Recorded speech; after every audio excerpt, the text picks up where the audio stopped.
Bakunzi b'ishyirahamwe BMBC turabahaye ikaze mu biganiro byacu tukaba twagutunganirije ikiganiro kidasanzwe kizoba kigizwe n'ibice bitatu.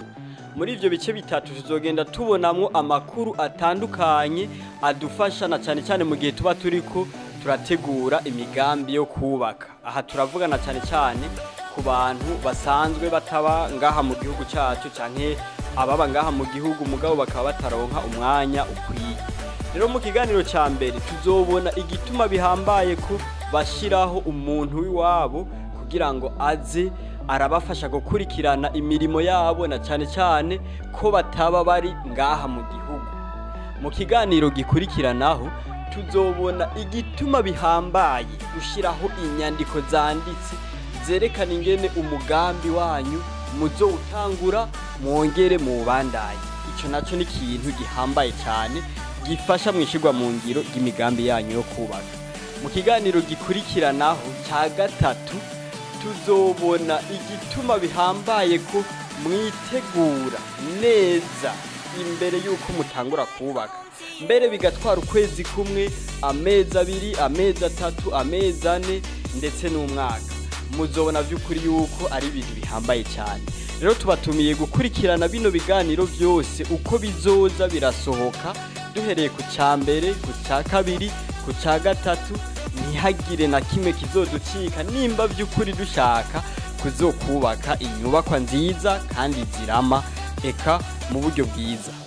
Kaze mu kiganiro ca mbere. Hanyuma rero murabizi ko igihe cyose dukoze umugambi keshi umuryango wo mu bigo byo hanze haba muri Afrika canke mu bigo vya Amerika canke za Australia baduhaye umugambi keshi bica ku muntu wo mu muryango wabo abasanzwe bino azaraduhuza. Rero na Pascaline barafise umuryango bana ko banagendanye ngaha yitwa Miyare n'umuntu muri famille wabo ego. Hanyuma rero baramwikorako mu byo dukorana, niwe rero yazaraza kuturaba nagoma ndamubaze atubwire ukuntu abona dukorana muri bino bikorwa byo gukurikirana ino nyubakwa umuryango wa Pascaline wadushinze. Ego murakoze. Nkuko ayivuze nitwa Amiyare Sabushimike, uyu Pascaline no umuryango iwacu. Hanyuma yaranyizeye arantuma nanje ndamutumikira kujanye n'iyubakwa y'iyi nyubakwa izoba igeretse inshuro zishika kuri zitandatu. Rero abarundi baramaze bati inkuru y'ibwami woyibaza uherukayo. Jewe ndakurikiranira hafi ibi bikorwa. Ubwa mbere bigitangura aho narasimbuye umutima ati nkumbure haraho uzosanga bibaye nabi bigenze nabi, ariko ndavye uburyo batanguye umushinge w'inzu byanteye kurama kuko uburyo cyo bita fondation yari yubatswemwo bwari uburyo bw'akarorero. Bonateye nkumbure igomwe bimwe ntoshobora kudondagura ngaha kuko sinezi vy'inyubako cyane, ariko maze kubonesha amaso yiwanje byarampimbaye gose. Abashinwa mwibutsa abashinwa bavuga ati limaje vomye ke dimire parole. Maze kwihweza ivyakoretse hano mu mushinge vyanteye kumva ntoguma nirukanka inyuma y'aba bantu ndaba ngo bagejeje he bimeze gute. Muri make ni company BMBC barakora bakikoresha.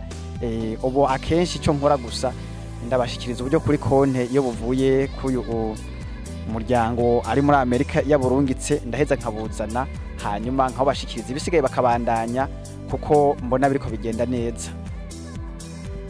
Yego murakoze cyane. Nibaza rero yuko natwe twishimiriza kumva uvuga uti ntimuri ko muramvuna, ntimuri ko ati umva nk'uyo baguhaye uburyo hanyuma ubuzanye ugasanga twubakishije senye uko zeko kabona bakoroka nawe umaramara ati siniko ndahagara neza ibikorwa.